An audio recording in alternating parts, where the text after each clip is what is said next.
Video के नीचे दोस्तों 100 लाइक्स और 50 कमेंट, इतना कम टारगेट दे रहा हूं दोस्तों। अगर इसे आप कंप्लीट कर दोगे तुरंत लेसन नंबर सेकंड, फिर लेसन नंबर सेकंड के बाद थर्ड, ऐसे में आपके पूरे के पूरे 10 लेसन कंप्लीट करा दूंगा दोस्तों। इवन अगर आपने सपोर्ट अच्छा दिखाया तो आपके सेमिस्टर में जितने लेसन आने वाले हैं पूरा कंप्लीट करा दूंगा। प्रीलिम्स में भी ये हेल्प करेगा और साथ में बोर्ड में तो करने वाला ही है। और दोस्तों बोर्ड के हर क्वेश्चन इसी में से बनने वाले हैं, ये ध्यान रखना। इसके पहले भी मैंने जो बताया था दोस्तों उसी तरह से बोर्ड में क्वेश्चन आया। तो ये प्लेटफॉर्म बहुत ही इंपॉर्टेंट प्लेटफॉर्म है। सबसे पहले सब्सक्राइब कर दो, मैं चेक करने वाला हूं कि आपने सब्सक्राइब किया कि नहीं दोस्तों।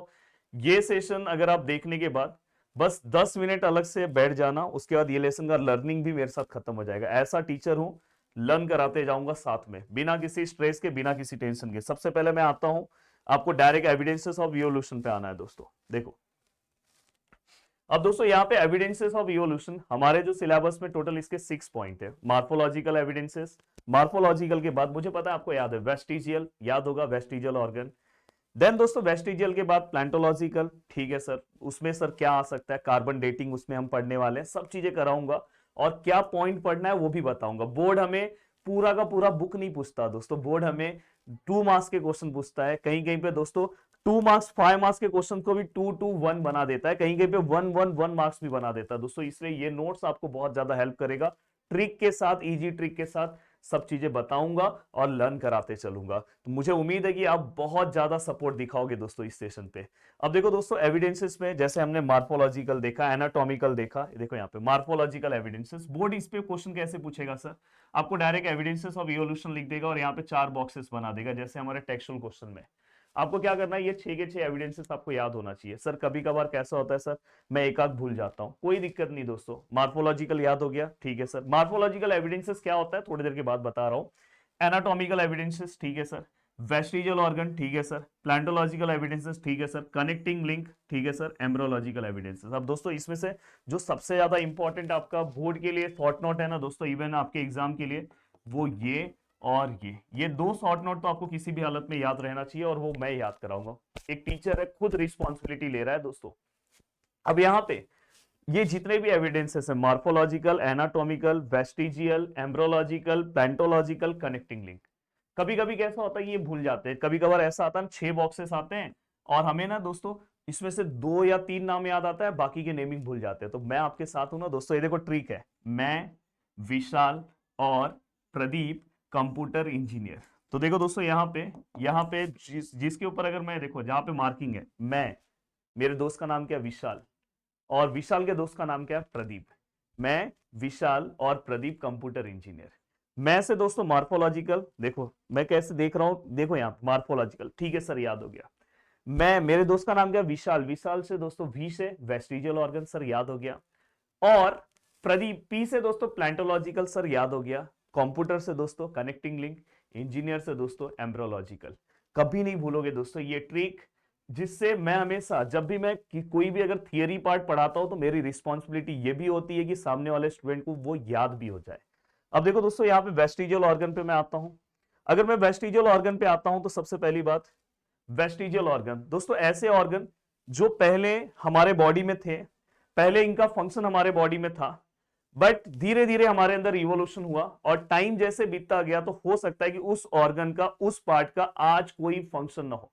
और हो सकता है कि उस ऑर्गन का, जो आज हमारे बॉडी में कुछ ऐसे ऑर्गन है जिसका आज कोई फंक्शन नहीं है, हो सकता है पर ये दूसरे ऑर्गेनिज्म या दूसरे एनिमल के बॉडी में इनका फंक्शन है। तो सर बोर्ड इसके ऊपर क्वेश्चन क्या पूछ सकता है, सर बोर्ड इसके ऊपर ना बस आपको शॉर्ट नोट पूछेगा और आपको 4 पॉइंट याद होना चाहिए। उसकी भी रिस्पॉन्सिबिलिटी ये टीचर लेता है और ये 4 पॉइंट आपके दिमाग में बिठाता है दोस्तों। सबसे पहला पॉइंट आता है डेफिनेशन। अब डेफिनेशन में हम क्या लिखेंगे दोस्तों, डीजनरेटेड बोल सकते हो, अंडर डेवलप बोल सकते हो दोस्तों, यूजलेस भी बोल सकते हो दोस्तों, ऑर्गन ऑफ ऑर्गेनिज्म बोल सकते हो दोस्तों, आर कॉल्ड वेस्टिजियल ऑर्गन। तो आपको एक सीधा सिंपल क्या लिखना है दोस्तों, यूजलेस। अगर आपको कुछ नहीं आ रहा ना, एक नॉर्मल सा मेरा जो लास्ट बेंच पे स्टूडेंट बैठा है ना वो भी आंसर दे सकता है, useless organ of organism are called vestigial organ. पहला पॉइंट हो गया, या डीजनरेटेड यूजलेस ऑर्गन ऑफ, या degenerated under develop useless organ of organism, ऐसा ऑर्गन जिसका या तो अभी कोई यूज नहीं है। जैसे अभी मैं एग्जांपल लूं दोस्तों, अपेंडिक्स। अपेंडिक्स हमारे बॉडी में है, पर अब उसका पहले हम क्या करता था, पहले हम कच्ची चीजों को खाते थे। तो अब क्या होता है कि अब हम सब चीजों को हम क्या करते हैं दोस्तों, बॉईल करते, उबाल के और सिस्टमैटिक खाते, तो अब हमें डाइजेशन में उसका हेल्प नहीं लगता। पर वही जो रूमिनेंट है दोस्तों, उनको उसका जरूरत है आज भी।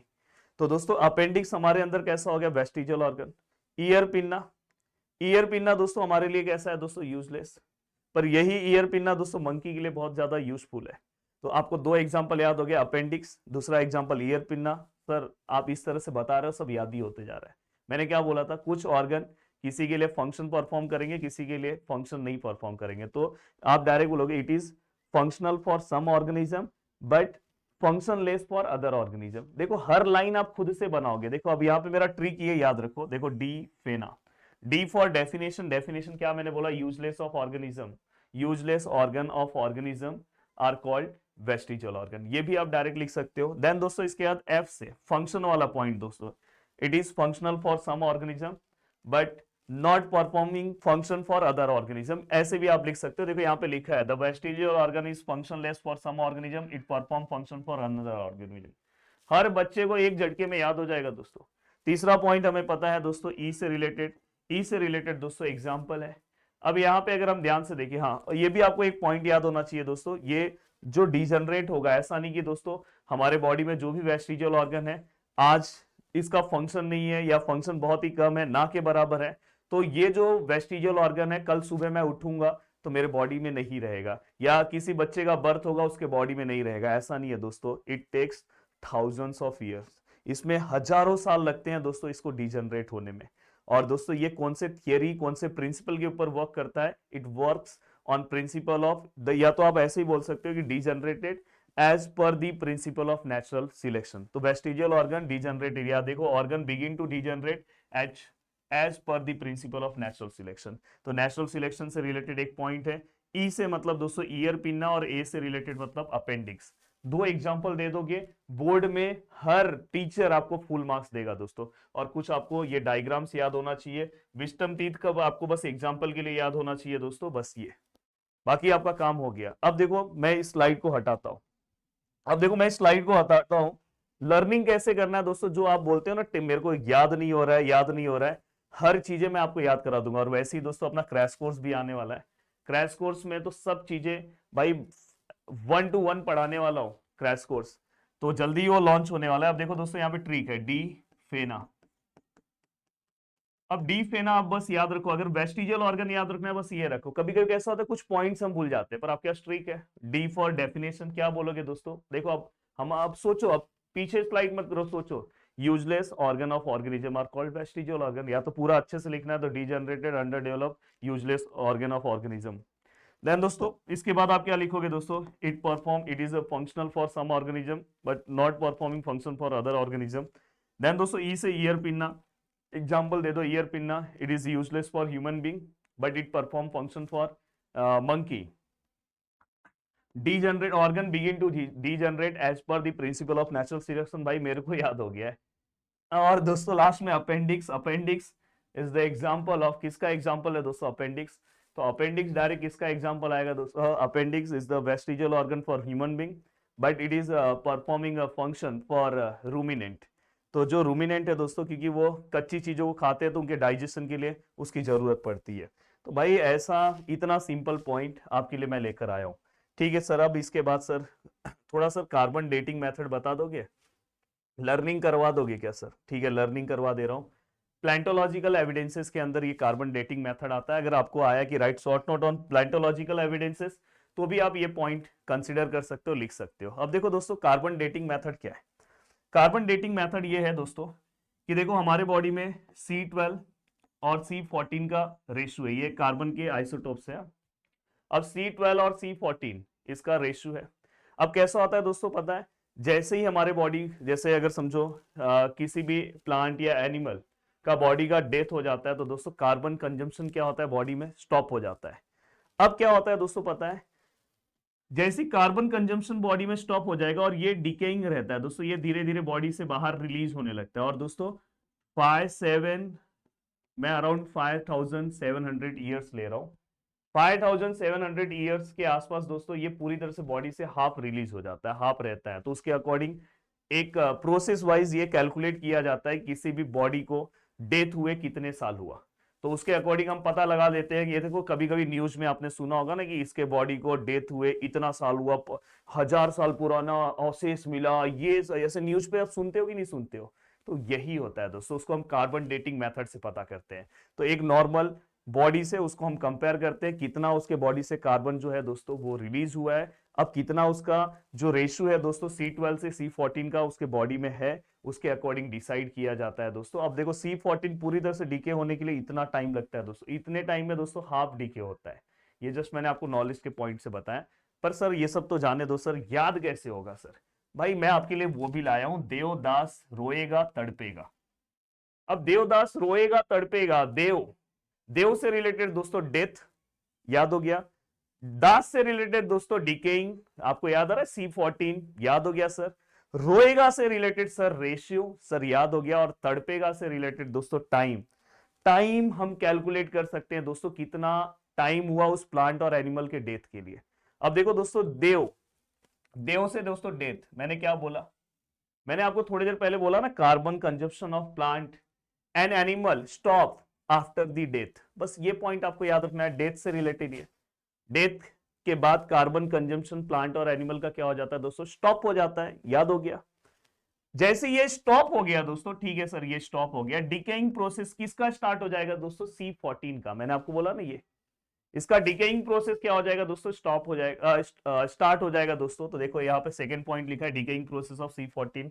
मैंने ये जो नोट्स बनाया ना दोस्तों 10 के 10 लेसन का, ये बहुत ही मिनिमम प्राइस पे मैं एप्लीकेशन में लगाने वाला हूँ, बहुत ही मिनिमम प्राइस में। यहाँ तो मैंने अभी पूरा पार्ट नोट्स का लिया नहीं है, इतना मस्त नोट्स है ना दोस्तों, इसलिए क्रैश कोर्स वालों को सबको फ्री रहेगा ये नोट्स। बहुत मजा आ जाएगा दोस्तों, क्रैश कोर्स जल्दी आने वाला है। अब दोस्तों यहाँ पे नेक्स्ट है द रेशियो ऑफ, अगर जैसे ये डिकेइंग प्रोसेस C14 डीके होते जा रहा है, रिलीज होते जा रहा है, तो सीधी सी बात है कि जिस C12 से लेके C14 का जो रेशियो है दोस्तों वो क्या हो जाएगा? चेंज हो जाएगा। तो देखो यहाँ पे लिखा the ratio of C12 to C14 change continuously और time pass since the death of the plant और एनिमल कैन बी कैलकुलेटेड। देखो टाइम पास्ट सिंस द मतलब कितना टाइम हुआ उस ऑर्गेनिज्म या उस एनिमल और प्लांट के डेथ का, उसको कैलकुलेट करेंगे as per the method by the method of carbon dating. अब यहाँ पे बस देवदास रोएगा तड़पेगा, देवदास रोएगा तड़पेगा, बस ये आपको आना चाहिए। डी फेना याद करो, डी फेना जब आप ये पढ़ते हो ना पिछला याद करो, यस डी फेना, अरे सर याद हो गया। डी से डेफिनेशन, एफ से सर वो फंक्शनल वाला पॉइंट, सर ई से सर ईयर पिन्ना, और सर एन से नेचुरल सिलेक्शन वाला पॉइंट, और सर इसके बाद ए से अपेंडिक्स। सर यहां से डी से सर वो डेथ वाला पॉइंट स्टॉप हो जाएगा कार्बन का कंजम्पशन। सर डी से related sir decaying of C14 continuously. Then दोस्तों आर से the ratio of C12 to C14 changes. And दोस्तों इसके बाद टी से times pass since the death of the plant और animal can be calculated by the carbon dating method. ये हो गया। अब सर एक डेफिनेशन है, एमसीक्यूज में भी आ सकता है दोस्तों, ये देखो ये आप देख सकते हो, ये जो भी बॉडी है दोस्तों उनके हिंदी में अगर मैं इसे बोलूं तो अवशेष हम बोलते हैं, तो इसे ही हम यहाँ पे रेमिनेंट बोलेंगे और इंप्रेशन ऑफ ऑर्गेनिज्म। ये बहुत सालों से बॉडी के अंदर जो पड़े हैं, तो उनके जो आपको दिखाई दे रहा बोन, ये सब ऑसेस जिसे हम बोलते हैं, वो ऐसे ही पड़ा हुआ है जमीन में। तो यही इसे ही हम क्या बोलेंगे दोस्तों, वो जमीन के अंदर पड़े रहते हैं और फाइनली दोस्तों वही किस में कन्वर्ट होते हैं? फॉसिल में। तो रेमिनेंट और impression of organism preserve underground और दीज आर कॉल्ड फॉसिल, इसे ही हम फॉसिल बोलते हैं, बहुत सिंपल सा। तो ये हो गया सर, ये भी पॉइंट हो गया सर। कनेक्टिंग लिंक बहुत इंपॉर्टेंट, कनेक्टिंग लिंक में तो आपको कुछ सोचना ही नहीं है दोस्तों। देखो पहले हम कैसे थे, अब हम कैसे हैं, तो हमारे अंदर भी थोड़ा थोड़ा मंकी वाला रुतबा दिखाई देता है दोस्तों। तो मंकी और हम, तो हमारे अंदर दो कॉम्बिनेशन है। तो दोस्तों इससे ही पता चलता है, ये भी इसलिए एविडेंसेस है इवोल्यूशन का, कि पहले आप कैसे थे, फिर धीरे धीरे उसके अंदर दूसरे कैरेक्टर आए, तो मतलब ये समझ में आया कि पहले ये ऐसा था, फिर धीरे धीरे इवॉल्व हुआ। मतलब इससे ये पता चल रहा है कि यहाँ पे भी इवोल्यूशन हुआ है। तो यहाँ पे कुछ एग्जांपल्स इन्होंने दिया है दोस्तों। तो देखो मार्फोलॉजिकल मतलब एक्सटर्नल, एक्सटर्नली ये जितने भी ऑर्गेनिज्म यहाँ पे दिखाई दे रहे हैं दोस्तों, ये दो कैरेक्टर की तरह दिखाई देंगे, इनके अंदर दो कैरेक्टर दिखाई दे रहा है दोस्तों। देखो यहाँ पे मार्फोलॉजिकल, देखो यहाँ पे morphological by beach they can be related to two different group. अभी जैसे समझो फॉर एग्जाम्पल अगर आप देखोगे यहाँ पे डकबिल प्लेटिपस, तो इसके अंदर भी दो कैरेक्टर होंगे, तो इससे ये पता चल रहा होगा कि ये हो सकता है इसके अंदर जो पहला जो कैरेक्टर है दोस्तों, जैसे डकबिल प्लेटिपस में अगर मैं बोलूँ इसके अंदर अभी समझो ये हो सकता है इसके अंदर रेप्टाइल वाला कैरेक्टर हो, फिर धीरे धीरे इसने अपने आप को इवॉल्व किया और इसके अंदर मैमल्स वाला भी कैरेक्टर दिखाई देने लगा। तो दोस्तों ये दो कॉम्बिनेशन जो है ना दोस्तों, दो ग्रुप का जब आ जाता है तो उसको हम बोलते हैं कनेक्ट होना और लिंक हो जाना, कनेक्टिंग लिंक। तो देखो morphological character by which they can be related to two different group, morphological character by which they can be related to two different group, और this is called connecting link। अब sir पहला तो आपने definition लिख दिया, अब definition के बाद सर एग्जांपल, सर एग्जांपल तो इतना डेंजर रहता है ना सर, मैं भूल जाता हूं। भाई आप कभी नहीं भूलोगे, आपके लिए इतना अच्छा ट्रिक लेकर आया हूं, पा डिप्टी रिलेशनशिप मैनेजर एंड दोस्तों इसके बाद लुक एंड फील। पा मतलब दोस्तों platypus, platypus is a connecting between A और ए मतलब एनिलिडा एंड आर्थ्रोपोडा। डायरेक्ट याद रखो, पा मतलब पी मतलब प्लेटिपस, अब कभी आप भूलोगे नहीं, मैच दो कॉलम है कुछ भी है। तो यहाँ पे जो पेरिपेटस जो दिखाई दे रहा है दोस्तों, आपको देखो यहाँ पे दिख रहा है, तो सीधी सी बात है दोस्तों एनिलिडा, हम लेसन नंबर 6 में पढ़ने वाले हैं दोस्तों एनिलिडा। आर्थ्रोपोडा मतलब कॉकरोच वाला, तो देखो थोड़ा थोड़ा इसके अंदर कॉकरोच, और यहाँ पे एनिलिडा मतलब अर्थवॉर्म वाला जो ग्रुप है दोस्तों, ये दोनों के कैरेक्टर इसके अंदर पाए जाते हैं। तो आप बस इतना भी एक लाइन लिख दोगे, पहला डेफिनेशन, फिर एक लाइन लिख दोगे, आपका काम हो गया दोस्तों। डायरेक्ट लिखो platypus, platypus is the connecting link between Annelida and arthropoda. Sir याद हो गया। सर सेकंड पॉइंट डॉक्टर बोल रहा हूँ, deputy relationship manager. Sir D मतलब डकबिल प्लेटिपस, सर रिलेशनशिप मतलब सर रेप्टाइल, और एम फॉर सर मैमल्स। तो sir duckbill platypus is the connecting link between reptiles and mammals, मतलब मैमल्स और reptiles दोनों के कैरेक्टर्स इसमें दिखाई देते हैं। देन दोस्तों लंग फिश आपको दिखाई दे रहा है, सीधी सी बात है, इसमें फिश और एम्फीबियन, एम्फीबियन मतलब पता है दोस्तों, मुझे एक एम्फीबियन का एग्जांपल आप बताओ, वैसे तो हम लेसन नंबर 6 में पढ़ने वाले हैं। तो ये दोनों के कैरेक्टर्स इसमें पाए जाते हैं, इसलिए लुक एंड फील डायरेक्ट आप याद करो। अब देखो मैं यहाँ पे रख रहा हूं, देखो अगर आपको ट्रिक याद है ना, पा से आपको याद है platypus is a connecting between Annelida and Arthropoda. Then दोस्तों इसके बाद अगर आप देखोगे डिक्टी रिलेशनशिप मैनेजर, तो duckbill platypus is a connecting link between reptile and mammals. और दोस्तों लुक एंड फील, तो दोस्तों यहाँ पे आपको डायरेक्ट पता चल रहा है, यहाँ पे एल फॉर क्या आएगा दोस्तों, यहाँ पे ए लिख देता हूँ, लंग फिश, एम्फीबिया एंड दोस्तों फिश, आपको डायरेक्ट याद हो गया। अब यहां तक का पार्ट हो गया दोस्तों, ठीक है, ये सब याद हो गया सर आपने सब याद कराया दोस्तों, इसमें कुछ नहीं याद रखना, ये कभी कभार अगर ऐसा डायग्राम आपको आया तो आपको पता हो। मार्फोलॉजिकल मतलब एक्सटर्नल कैरेक्टर, तो दोस्तों देखो अगर आप सभी ऑर्गेनिज्म को देखोगे, position of nostril, position of I and position of दोस्तों ईयर पिन्ना, इससे ये पता चल रहा है दोस्तों कि ये सभी के पोजीशन, भले ये ऑर्गेनिज्म अलग अलग है पर सभी के पोजीशन सेम है। इससे ये पता चल रहा है कि इनके एंसेस्टर्स जो है दोस्तों, वो एक टाइम ऐसा हुआ रहेगा कि इनकी ओरिजिन दोस्तों एक ही जगह से हुई है, तो इनके एंसेस्टर्स क्या होंगे दोस्तों, सेम।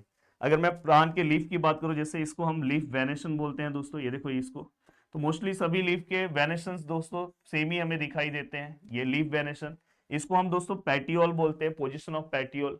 तो इससे भी हमें ये पता चलता है कि इनका भी ओरिजिन दोस्तों सेम रहेगा। तो इससे ये पता चल रहा है कि पहले इनका ओरिजिन सेम था, फिर धीरे धीरे इवोल्यूशन होने के कारण ये एक दूसरे से अलग हो गए।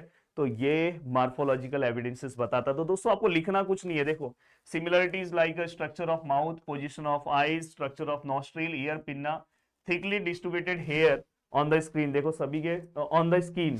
तो इससे ये पता चल रहा है दोस्तों, देखो यहाँ पे ये लाइन आपको सब हमेशा लिखना है, this so that their origin must be same and must have same ancestors, हो गया।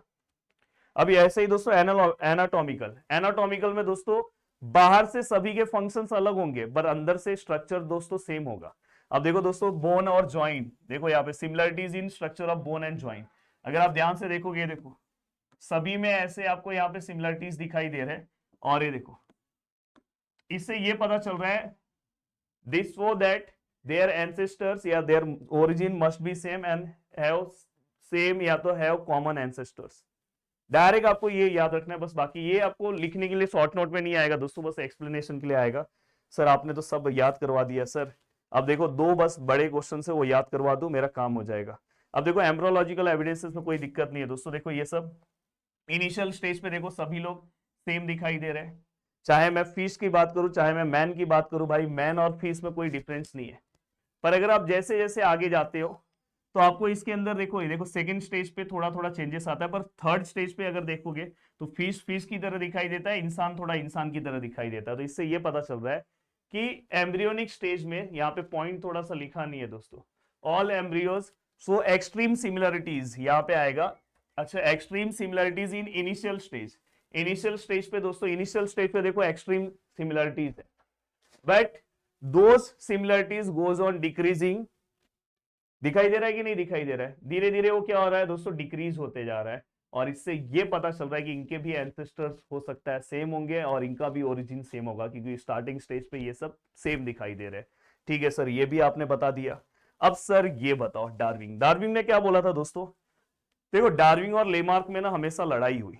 डार्विन की थियरी को सबसे ज्यादा एक्सेप्ट किया गया, लेमार्क की थियरी को दोस्तों एक्सेप्ट उतना नहीं किया गया, हमेशा उनकी थियरी को रिजेक्ट किया गया। पर डार्विन जी की थियरी को, जिनको मैं प्यार से क्या बुलाता हूं आप कमेंट कर सकते हो, तो डार्विन जी ने बहुत ही अच्छी थियरी दी। उन्होंने ये बोला कि जैसे आप 10th में हो, 10th में अगर आपको जिस एनवायरमेंट में रहना है तो आपको अपने हिसाब से दोस्तों, अगर 10th में अगर आगे आपको सच में अपने मार्केट पे उतरना है, अच्छा कुछ अपने सपने को पूरा करना होगा, तो अपने आप को दोस्तों वहां पे आपको फिट करना होगा।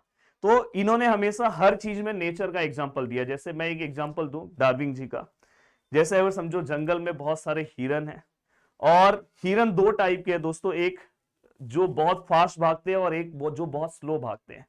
और जंगल में बहुत सारे दोस्तों चीता है जो हिरन को दौड़ा रहे हैं, तो दोस्तों जो स्लो भागने वाले हैं ना वो पकड़े जाएंगे और धीरे धीरे उनकी संख्या कम हो जाएगी। और जो फास्ट भागते हैं ना, जो फास्ट भागते रहेंगे ना, उनका नंबर, तने भैया को बुलाना। आज देखो मैं आपका लेक्चर रिकॉर्ड कर रहा हूं, मेरा पूरा 12th का जो सेशन है ना दोस्तों, उसको एक्सटेंड करना पड़ेगा आगे, तो कोई दिक्कत नहीं, आपके लिए कर दूंगा। जो फास्ट भागने वाले हैं ना दोस्तों, वो बच जाएंगे और भाग जाएंगे, और धीरे धीरे वही चीज वो अपने बच्चों को भी सिखाएंगे। और धीरे धीरे जो फास्ट भागने वाले उनका नंबर बढ़ते जाएगा, वो अपने कंपटीशन में बचेंगे, और जो जो स्लो भागने वाले लोग हैं उनको चीता पकड़ पकड़ के खत्म कर देंगे। तो ये डार्विन ने बोला। पर लेमार्क जी ने इसका उल्टा बोला। लेमार्क जी ने क्या बोला, तने 15 मिनट और लेक्चर आगे कर देना। लेमार्क जी ने क्या बोला पता है? लेमार्क जी ने बोला कि ऐसा नहीं है, ऐसा ये नेचर वोचर का कुछ नहीं होता। लेमार्क जी ने बोला पता है, वो जब दौड़ते हैं ना तो उनका जो पैर है ना, उसके अंदर कुछ ना कुछ एक्टिविटी होती है, और जो ऑर्गन एक्टिविटी परफॉर्म करेगा वो नेक्स्ट जनरेशन में दोस्तों पास होगा। तो नेक्स्ट जनरेशन में वही वही सेम जो पैर में वो तेजी है ना, वो नेक्स्ट जनरेशन में पास होता है। तो लेमार्क जी ने ये बोला। तो पर बहुत सारे लोग आ गए, बोले, सब लोग बैठे, बोले भाई ऐसे कैसे लेमार्क जी आप बोल रहे हो, हमारे डार्विन जी ने बहुत सही बोला है। तो लेमार्क जी ने बोला कि नहीं नहीं नहीं, मैं सही बोल रहा हूं। तो लोगों ने बोला कि एक बात बताओ, अगर पायलट जो है, वो पायलट जो है दोस्तों एरोप्लेन उड़ा रहा है, लेमार्क जी बता दो, पायलट अगर एरोप्लेन उड़ा रहा है तो उनका जब बच्चा आएगा तो क्या डायरेक्ट एरोप्लेन उड़ाएगा? उसको पहले ट्रेनिंग लेना होगा, फिर से उसको पढ़ाई करना होगा। अगर वो सब कुछ ट्रेनिंग पढ़ाई लेगा तो ही वो पायलट बनेगा ना, बच्चा आने का थोड़ी ना डायरेक्ट पायलट बन जाएगा। तो ये तब लोगों को मन में क्लिक हुआ कि हाँ, जो ये बोल रहे हैं वैसा कैरेक्टर तो जो है, मतलब जो लेमार्क है वो क्या बोल रहे थे पता है, कि जो एक्टिविटी परफॉर्म होगी वो डायरेक्ट नेक्स्ट जनरेशन में पास होगा। लेमार्क जी ने ऐसा बोला था। पर डार्विन जी ने बोला कि नेचर के अकॉर्डिंग चीजें होती है, नेचर के अकॉर्डिंग। अब देखो वो सब तो जाने दो, आप बोलोगे सर हमको याद कैसे करना है ये बता दो। तो याद करने के लिए भी ये आपके सामने हो दोस्तों। जब मैंने इसका ट्रिक बनाया था ना, उस टाइम पे बिग बॉस चल रहा था, और उस टाइम पे MC स्टैन ने बिग बॉस जीता था। उसी टाइप का ये मेरा जो ट्रिक है ना, बहुत फेमस हो गया था, तभी का ये ट्रिक है, इसलिए मैंने इसको चेंज नहीं किया। बोला ठीक है, ये ट्रिक पे ही लेके चलते हैं। अब देखो MC स्टैन रैपर। अब देखो दोस्तों, हमेशा सबसे पहला पॉइंट देखो, मैं आपको बता दूं कि पहला पॉइंट क्या है दोस्तों, ऑल ऑर्गेनिज्म रिप्रोड्यूस प्रोलिफिकली। मतलब जितने भी ऑर्गेनिज्म है दोस्तों, वो कितना भी रिप्रोड्यूस कर सकते हैं, किसी के 2, किसी के 4, 5, मतलब रिप्रोड्यूस करना। तो पहला पॉइंट तो हो गया कि ऑल, डार्विन बोल रही है ऑल ऑर्गेनिज्म रिप्रोड्यूस प्लोरिफिकली, अपने अकॉर्डिंग उनको जितना रिप्रोड्यूस करना है वो चल रहा है, उसका कोई दिक्कत नहीं है दोस्तों। अब प्रॉब्लम कैसा है पता है, जो रिप्रोड्यूस करके आए हुए लोग हैं दोस्तों, वो आपस में क्या करेंगे दोस्तों, कंपीट करेंगे, जैसे हम सब कर रहे हैं आपस में, मैं इससे आगे जाऊंगा, मैं इससे आगे जाऊंगा। और दोस्तों यहाँ पे in this competition only those organism sustain which show special modification या modification essential for winning the competition. ये जो कंपटीशन में जो लोग आए हैं, जो रिप्रोड्यूस करके लोग आए हुए हैं, उनके बीच में कंपटीशन होगा। और कंपटीशन में दोस्तों, in this competition those organism, वो ऑर्गेनिज्म दोस्तों विन होगा जो अपने अंदर दोस्तों स्पेशल मॉडिफिकेशन दिखाएगा। कौन सा modification? Which are essential for winning the competition. Competition को जीतने के लिए आप में से जो सच में उस लेवल का मेहनत करेगा दोस्तों, वही 10th क्लास में आगे जाएगा। और दोस्तों देखो यहां पे, और जो जो अपने अंदर मॉडिफिकेशन दिखाएगा दोस्तों, तो वो सिलेक्ट होगा। सिलेक्टेड ऑर्गेनिज्म परफॉर्म रिप्रोडक्शन, फिर वो रिप्रोडक्शन परफॉर्म करेंगे और दोस्तों वो न्यू स्पेसिस, दोस्तों यहाँ पे न्यू स्पेसिस दुनिया में आएंगे और उसके अंदर भी वो कैरेक्टर्स दिखाई देंगे दोस्तों, स्पेसिफिक कैरेक्टर्स दिखाई देंगे। तो इस तरह से ये पूरा का पूरा डार्विन की थ्योरी थी। डार्विन के बहुत सारे पॉइंट को ऑब्जेक्शन में लिया गया दोस्तों। हाँ, ट्रिक बता दो सर। देखो एम से दोस्तों मॉडिफिकेशन वाला पॉइंट आपको याद हो गया दोस्तों। एस से रिलेटेड दोस्तों स्पीसीज वाला पॉइंट, न्यू स्पेसिस वाला, और आर से रिलेटेड दोस्तों रिप्रोड्यूस वाला पॉइंट, और सी से रिलेटेड दोस्तों कंप्लीट वाला पॉइंट। अब देखो दोस्तों यहाँ पे पहला वाला पॉइंट तो आपको याद हो गया कि ऑल ऑर्गेनिज्म रिप्रोड्यूस पॉलीफ्लिकली, सर याद हो गया। दूसरा पॉइंट दोस्तों, अब जैसे ही आपको आर वाला पॉइंट याद हो गया सर, सी वाला, अब यहाँ पे आप क्या लिखोगे? All organism compete with each other. C से आपको याद हो गया। अब कंपीट के बाद दोस्तों, इन this competition only those organism sustain मतलब वो अपने आप को रख पाएंगे। सस्टेन करना मतलब वही रख पाएंगे which show the modification essential for winning the competition. तो दोस्तों वो हमारा क्या हो गया? एम से रिलेटेड दोस्तों मॉडिफिकेशन वाला पॉइंट। और दोस्तों इसके बाद एस से रिलेटेड आप स्पेसिस से अच्छा ये वाला पॉइंट याद कर लो, selected organism reproduce, perform reproduction, and दोस्तों give rise to new species with their own specific character. अब देखो दोस्तों इसके बाद ऑब्जेक्शंस में क्या पॉइंट आएगा? पहला ऑब्जेक्शन, डार्विन ने बोला कि बस नेचुरल सिलेक्शन ही एक फैक्टर होगा उनके इवोल्यूशन में। तो लोगों ने बोल दिया कि natural selection is not only the factor, और भी बहुत सारे फैक्टर्स हो सकते हैं। दूसरा, डार्विन ने दोस्तों फास्ट और स्लो चेंजेस के बारे में कुछ नहीं बोला। उसने मॉडिफिकेशन के बारे में बोला, पर यूजफुल और यूजलेस मॉडिफिकेशन के बारे में डार्विन जी ने कुछ नहीं बोला। और दोस्तों नो एक्सप्लेनेशन अबाउट फास्ट और स्लो चेंजेस। तो ये जो है दोस्तों, ये पूरा का पूरा पार्ट ये है। अब देखो इसके अकॉर्डिंग दोस्तों लेमार्क जी की जो थ्योरी थी वो देखो, मैं तो इनको हमेशा बोलता हूँ कि आप पहला पॉइंट ये बोलो कि JP Lamarck propose the theory of Lamarckism. दूसरा वाला आप डायरेक्ट बोल सकते हो इट कंसिस्ट टू थियरी। पहला है दोस्तों यूज और डिसयूज ऑफ ऑर्गन, दूसरा है इनहेरिटेंस ऑफ एक्वायर कैरेक्टर। फिर दोस्तों इसके बाद मैंने हमेशा बोला कि देखो reason behind morphological changes activity, मैंने आपको थोड़ी देर पहले ही बोला कि एक्टिविटी और laziness of the organism is called principle of use और डिसयूज ऑफ ऑर्गन। इसे इसी थियरी को हम क्या बोलते हैं? और दोस्तों यूज और डिसयूज ऑफ ऑर्गन। और दूसरा जो है इनहेरिटेंस ऑफ एक्वायर कैरेक्टर, मतलब अभी जैसे आयन स्पीड का जो एग्जांपल था कि अगर समझो वो धीरे धीरे अगर समझो वो आयन स्पीड क्या करता है आपको पता है, वो लगातार हैमरिंग वर्क करता है जिससे उसका ये जो शोल्डर है बहुत स्ट्रांग हो जाता है। तो ये क्या कर रहा है? ये शोल्डर उसका वर्क कर रहा है, इसलिए उसका शोल्डर कैसा हो जाता है दोस्तों? स्ट्रांग हो जाता है। तो ये जो एक्वायर कैरेक्टर्स है, तो ये जो एक्वायर कैरेक्टर्स है वो नए जनरेशन में आ जाएगा। तो अकॉर्डिंग टू लेमार्किज्म के अकॉर्डिंग ये बोला जा रहा है कि जो नया जनरेशन आएगा उसका भी शोल्डर बहुत स्ट्रांग रहेगा। तो इसीलिए लोगों ने ऑब्जेक्शन लिया कि भाई जब तक वो हैमरिंग वर्क नहीं करेगा तब तक उसका शोल्डर स्ट्रांग नहीं रहेगा। तो आप यहाँ पे कुछ पॉइंट्स लिख सकते हो, एग्जांपल्स अपने अकॉर्डिंग देख सकते हो, जैसे नेक ऑफ द जिराफ का जो एग्जांपल है। तो ये ट्रिक की भी जरूरत नहीं है, यहाँ पे आप ये वाला पार्ट पढ़ सकते हो। देखो यहाँ modification are not transfer to next generation, इसीलिए इनका ऑब्जेक्शन लिया गया। अब देखो दोस्तों ये होने के बाद ये एक डेफिनेशन अगर आपको पढ़ना है तो पढ़ लेना। ये जो है दोस्तों ह्यूमन इवोल्यूशन में आपको क्या पस पढ़ना है दोस्तों? ये देखो रामापिथेकस का first record of human like animal, and दोस्तों दूसरा है कि first example of vice man. ये आपके एमसीक्यू में आ सकता है दोस्तों। ये दो पॉइंट आपको पता होना चाहिए, बाकी तो मैं बहुत इजी कर दिया हूं, बस ये दो आपको पता होना चाहिए। अब ठीक है सर, आपने तो सब कुछ पढ़ा दिया सर। अब सर एविडेंसेस के पहले जो पार्ट है दोस्तों ये कैसे आएगा सर? अब देखो दोस्तों हमारे लेसन में ट्रांसक्रिप्शन, ट्रांसलेशन, ट्रांसलोकेशन, मैं हमेशा एक ही एग्जांपल देता हूं। जैसे अगर समझो मुझे पिज्जा बनाना है, मैंने इसके ऊपर एक लेक्चर भी बनाया था, तो मैं क्या करूंगा? सबसे पहले एक पिज्जा बुक की जो पूरी रेसिपी पूरी लिखी है उसको मैं क्या करूंगा? कॉपी करूंगा। तो यहाँ पे भी वही है दोस्तों, process of synthesis of mRNA. मैं क्या कर रहा हूँ दोस्तों? सिंथेसिस ऑफ एमआरएनए किससे कर रहा हूँ दोस्तों? From DNA, is called transcription. तो बस हमें क्या करना है? एमआरएनए बनाना है। यही प्रोसेस को हमेशा याद रखना दोस्तों, ट्रांसक्रिप्शन बोलते हैं। इसमें बस आपको डेफिनेशन याद करना है, डिफरेंस बिटवीन में आ गया तो लिख देना, कोई दिक्कत नहीं है। तो ये आपको याद होना चाहिए दोस्तों। और ये एमसीक्यू के लिए आप याद कर लो पहला पॉइंट। यस, पहला पॉइंट आपको याद हो गया। दूसरा पॉइंट बहुत ईजी है दोस्तों, देखो जितना मैसेज एमआरएनए के ऊपर रहेगा उतना टीआरएनए क्या करेगा दोस्तों? ट्रांसफर। वो क्या ट्रांसफर करेगा दोस्तों? Amino acid. बस याद हो गया, as per the message on mRNA amino acid supply by tRNA, this is called translation. अरे सर इतना इजी है। सर गोविंद खुराना, डॉक्टर हर गोविंद खुराना का 20 एमिनो एसिड वाला डिस्कवरी बस याद रखना आप, और ये ट्रिपलेट कोडोन का बस एक डेफिनेशन एमसीक्यू के लिए। एंड दोस्तों उसके बाद दोस्तों ट्रांसलोकेशन। मैं हमेशा ट्रांसलोकेशन को क्या बोला पता है, मैंने हमेशा इसको बोला कि राइबोसोम, देखो राइबोसोम क्या हो रहा है दोस्तों, मूव हो रहा है, किसके ऊपर हो रहा है दोस्तों, एमआरएनए। तो राइबोसोम कीप मूविंग किसके ऊपर, ऑन एमआरएनए।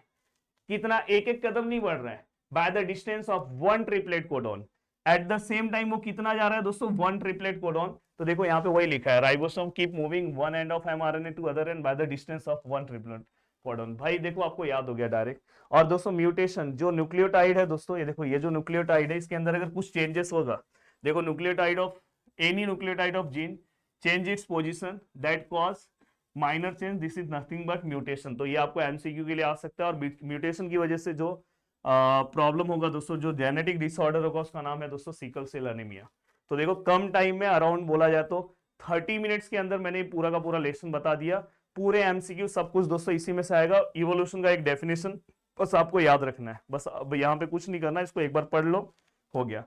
अब जाके आप कोई भी क्वेश्चन सॉल्व करो, उसके बाद आप आके नीचे कमेंट करो कि सर मजा आ गया। जय हिंद दोस्तों।